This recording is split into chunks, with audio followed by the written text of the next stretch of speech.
crashed into a hydro pole. The pole snapped at its base, and there was some concern the pole may tip over.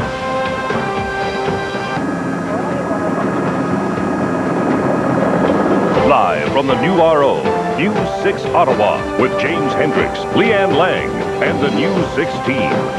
This is Ottawa's News. Good evening. Also coming up tonight, a record-breaking year for the Ottawa Heart Institute Telethon. Thousands look for work at Nortel Networks and counting down to tomorrow's plebiscite in West Carleton. But first, the big story. 2 Vanier families are without homes or possessions tonight after a grease fire rages out of control.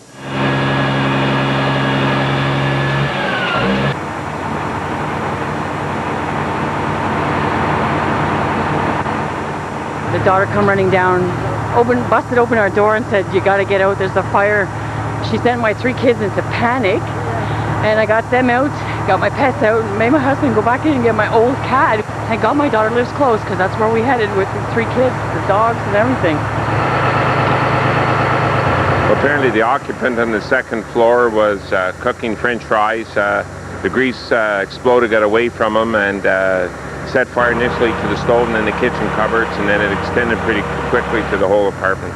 Basically, the 2nd floor is totally gutted.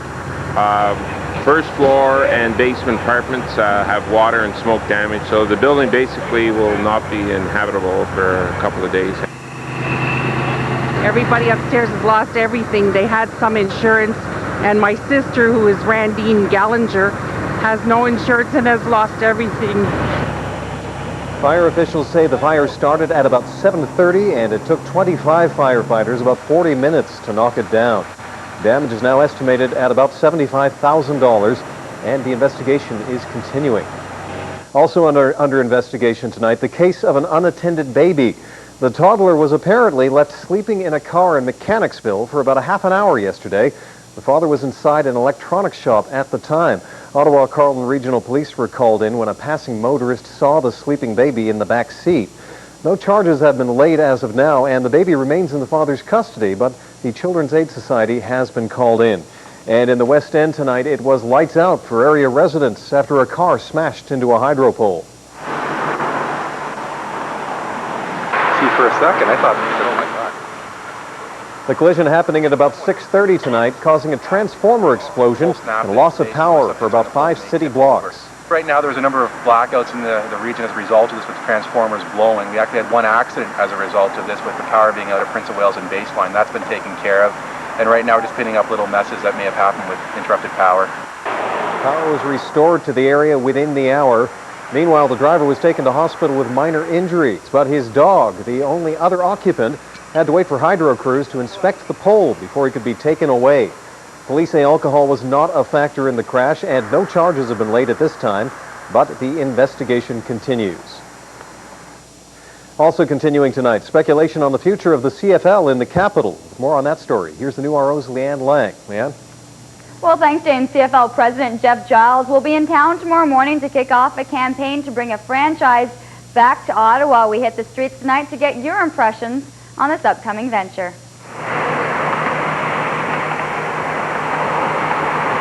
I think it should come back. It's good for the community and it's good for the outlying area too, to come in and see Ottawa and also the football games. Yeah, I've never been to a football game, but I think it will be great for all the kids, so it'll be a break from hockey in the summer. I think that'd be great.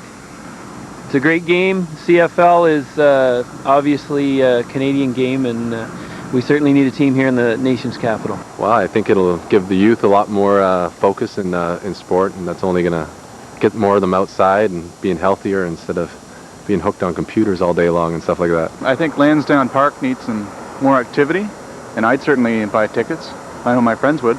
I think it's great. The Ottawa Rough Riders are much needed here in Ottawa, and it's going to be a blast when they come. Well, the press conference is scheduled for 11 a.m. at the Eddie Friel building at the Frank Clair Stadium. We'll have the full coverage for you on News 6 at noon. James? Okay, thanks, Leanne. Now to West Carleton, where ratepayers are just hours away from an historic vote on the megacity.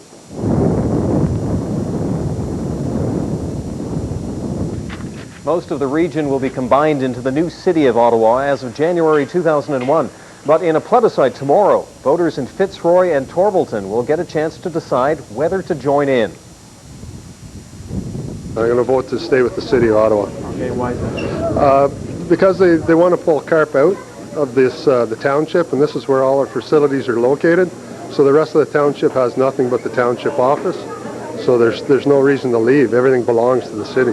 I am voting tomorrow, and I'm going to vote for the City of Ottawa, just because the services that the city is going to provide us are far more than what Lanark or Renfrew can provide. The results of the plebiscite will be given to Municipal Affairs Minister Tony Clement after the vote. He'll have the final say on whether county or megacity government will get the nod. Turning now to business news, and a hiring boom at Nortel Networks, bringing out thousands of hopeful applicants to date. The New RO's Holly Moore has the story.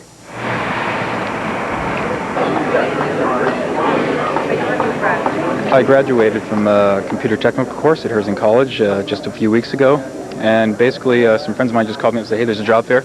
You want to come? I said, yes, I'm desperate for work. And it's pretty scary, though, knowing that there's, I would guess, thousands of people here who have just as much or even more skill than yourself. Pounding the pavement for high-tech jobs in the capital seems to be getting a lot easier. Thousands of people are piling through the doors of Nortel Networks today, trying to land one of at least 200 lab operator positions that are available immediately. Our ideal candidate today would have an electronic engineering technician diploma or a precision electronic assembly certificate. So those are like diploma level certifications. Coupled with that, anyone that has got experience with working in soldering or wiring or working with fine components. Do you think you have the right qualification? Currently I'm working in JDS Uniphase as an assembler for almost last 8 months. So I guess I have the proper qualification for this job.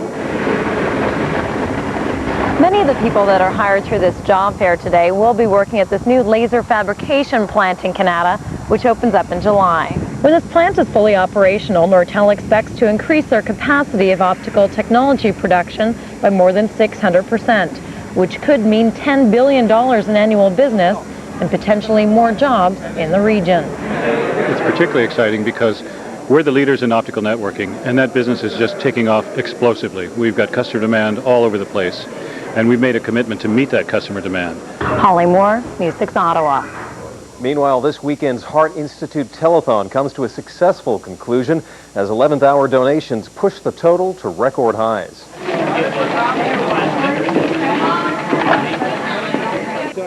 The final tally, $3,247,000, nearly $700,000 above last year. I've said many times the Heart Institute was built by the community, for the community, and the community supports it, and today they've supported it more than they ever have in the past, and it will help us in our capital projects, our research. It's vital, and we got more than we expected, so it's just plus, plus, plus.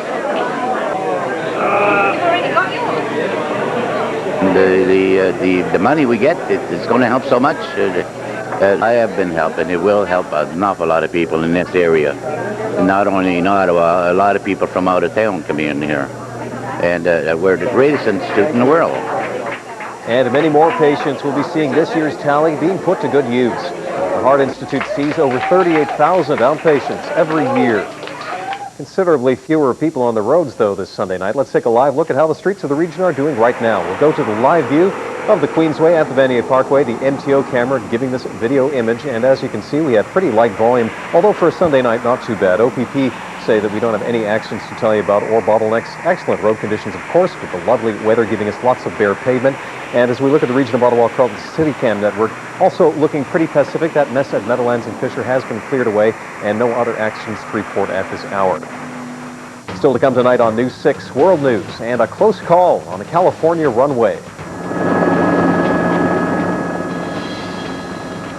A passenger jet misses a date with the runway and ends up on a city street. That's coming up next on News 6.